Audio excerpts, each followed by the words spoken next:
Friends, இன்னைக்கு வாய்க்கு ருசியா நல்ல டேஸ்டியாகவும் ஈஸியாகவும் செய்கிற மாதிரி தக்காளி குழம்பு ரெசிபி தாங்க பார்க்க போகிறோம். அரைச்சி வச்சு தக்காளி குழம்பு வைக்க போகிறோங்க. இட்லி, தோசை, சாதம், சப்பாத்தின்னு எல்லாத்தோடையும் வச்சு சாப்பிட்லாம். செம அல்டிமேட்டான டேஸ்ட்டில் இருக்கும். ரொம்பவே ருசியான இந்த தக்காளி குழம்பை ரொம்ப சிம்பிளாக ஈஸியாக எப்படி செய்யறதுன்னு பார்க்கலாங்க.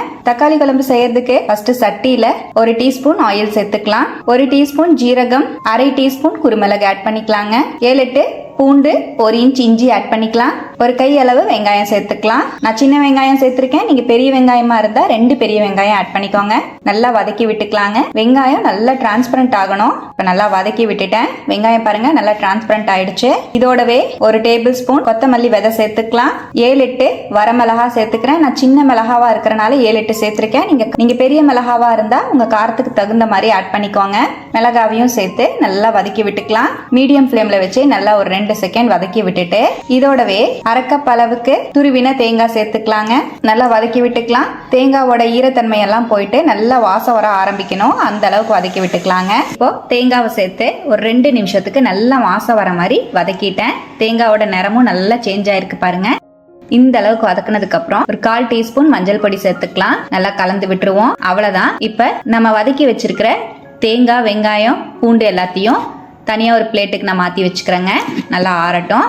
இப்ப அதே சட்டியில 1 டீஸ்பூன் ஆயில் சேர்த்துக்கலாம். 4 தக்காளி பழத்தை இந்த மாதிரி 2 நறுக்கிட்டு ஆட் பண்ணிக்கிறேன். காம்பை மட்டும் நீக்கிட்டு தக்காளியை இந்த மாதிரி 2 நறுக்கிட்டு ஆட் பண்ணிக்கலாங்க.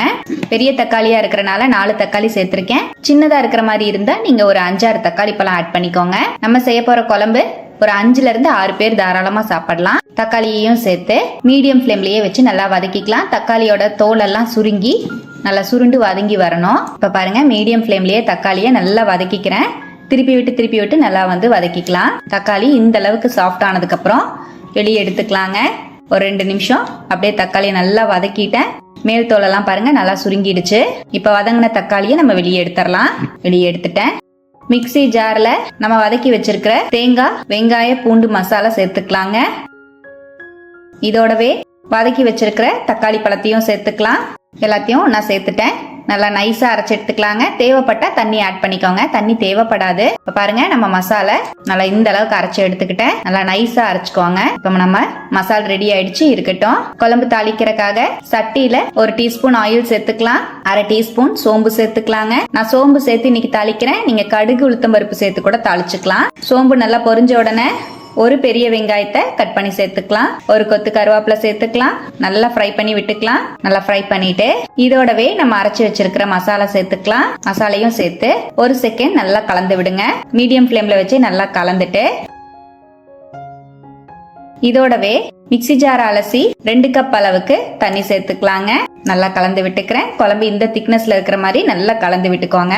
இதோடவே தேவையான அளவுக்கு உப்பு சேர்த்துக்கலாம். 1/2 டீஸ்பூன் சால்ட் ஆட் பண்ணிக்கிறேன். நல்லா மிக்ஸ் பண்ணி விட்டுக்கலாங்க. இப்ப நல்லா கலந்துட்டு இதோடவே 1 தக்காளி பழத்தை பச்சையா கட் பண்ணி சேர்த்துக்கலாம். இந்த மாதிரி செய்யறதுனால பிளேவர் ரொம்ப நல்லா இருக்கும். நல்லா மிக்ஸ் பண்ணி விட்டுக்கலாங்க. மீடியம் ஃப்ளேம்லயே ஒரு 10 நிமிஷம் குழம்ப நல்லா கொதிக்க வச்சுக்கலாம். இப்ப பாருங்க நல்லா குழம்பு கொதி வர ஆரம்பிச்சு குழம்பு இந்த அளவுக்கு தளன்னு கொதிக்கும் போது அப்படியே மூடி போட்டு வச்சிடலாங்க. ஒரு 5 நிமிஷம் மீடியம் ஃப்ளேம்லயே இருக்கட்டும். அவ்வளவுதான். நல்லா கமன்னு வாசத்தோட நம்மளோட தக்காளி குழம்பு சூப்பரா ரெடி ஆயிடுச்சுங்க. 5 நிமிஷம் மூடி வச்சிருந்தேன். ஆயில் எல்லாம் செப்பரேட் ஆகி சைட்ஸ்ல வந்திருக்கு பாருங்க. அவ்வளவுதான். இப்ப ஸ்டவ் அணைச்சிட்டு நறுக்கின மல்லித்தலை சேர்த்துக்கலாம். நல்லா கலந்து விட்டுக்கலாம். ரொம்பவே டேஸ்டி அண்ட் சிம்பிளான சூப்பரான தக்காளி குழம்பு செமையா ரெடி ஆயிடுச்சுங்க. கண்டிப்பா இது போல குழம்பு வச்சிட்டீங்கன்னா 3 நேரத்துக்கும் வச்சு சாப்பிடலாம். செம்ம டேஸ்டா இருக்கும்.